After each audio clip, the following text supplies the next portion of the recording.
We're going to be looking at the law of sines today. We've learned about right triangles, and we're going to use that knowledge to solve for a triangle that's not a right triangle. We're going to look at two examples, an angle-angle-side example, meaning you're giving two angles and a side of a non-right triangle, and angle-side-angle, ASA.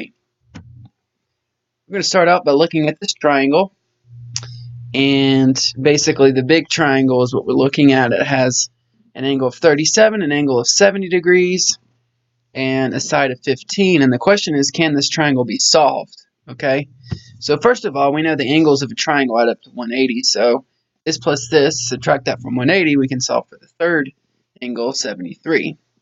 And so the answer is yes, it can be solved. There is enough information. If we draw a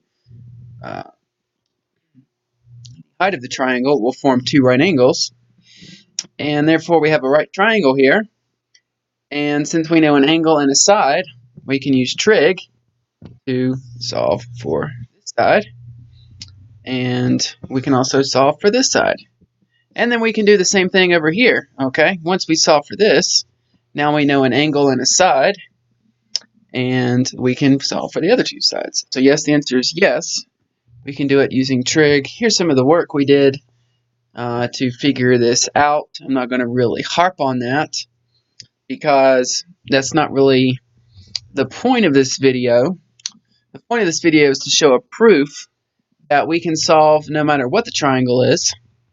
But this is important because it's illustrating that we use trig to solve for this triangle. So we did a bunch of trig. We figured out little b. And we figured out D, okay, and we figured out C, and we basically can put all that together to figure out the side B, 15.265, A, 9.606, and yeah, that solves this bigger triangle, right?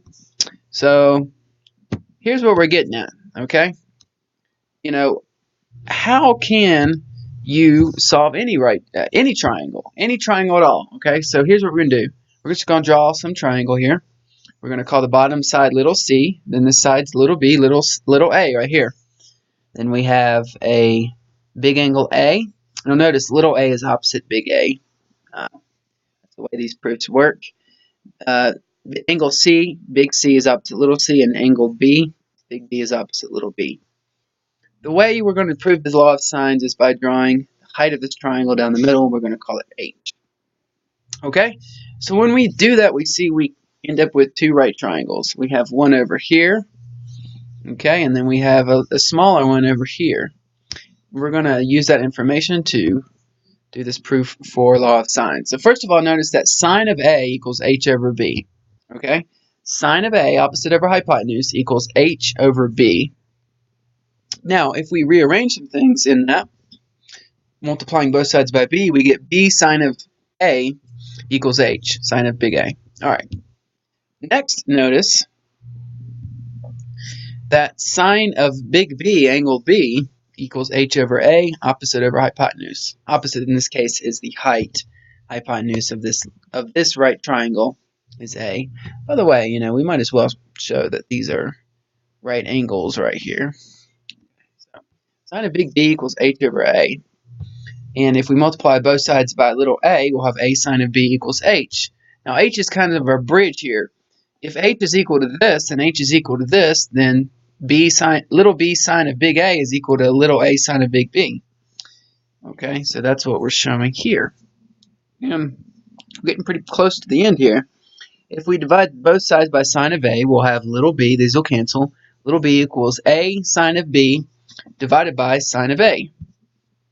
Okay, and only one more step here. We're going to divide both sides by sine of big B, or multiply by 1 over sine of B. Same thing. Multiplying by 1 over sine of B is the same as divided by sine of B. And we get little b over sine of angle B equals little a over sine of big A. This is the first part to law of sines, the proof.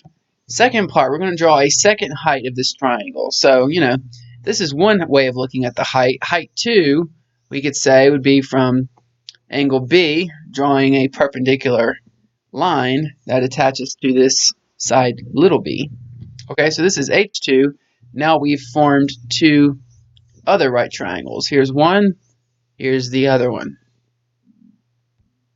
Proof's going to work very similarly. We notice now that sine of C equals H2 over A. Okay, so sine of C equals opposite H2 over A, right?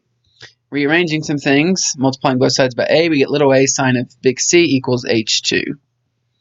We also notice that sine of A equals opposite H2 over little c. Okay, so sine of big A equals H2 over C. And if we multiply both sides by C, we get little c times sine of big A equals H2. Again, H2 acts as the bridge. It's equal to both of these things. So little a sine of big C equals little c sine of big A. We're going to divide both sides by sine of the angle C. We get A equals little c times sine of big A over sine of big C. And now what we're going to do is multiply both sides by 1 over sine of A and do the same thing over here. And then we get little a side A over sine of angle A equals little c over sine of angle C. And probably if I had more time, I'd insert parentheses around all of these angles here. Because, you know, technically it's a function, so you want to put parentheses around every angle.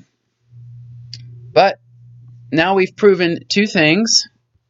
We've proven A over sine of big A. If you remember from earlier in the proof, we proved that that was equal to little b over sine of B.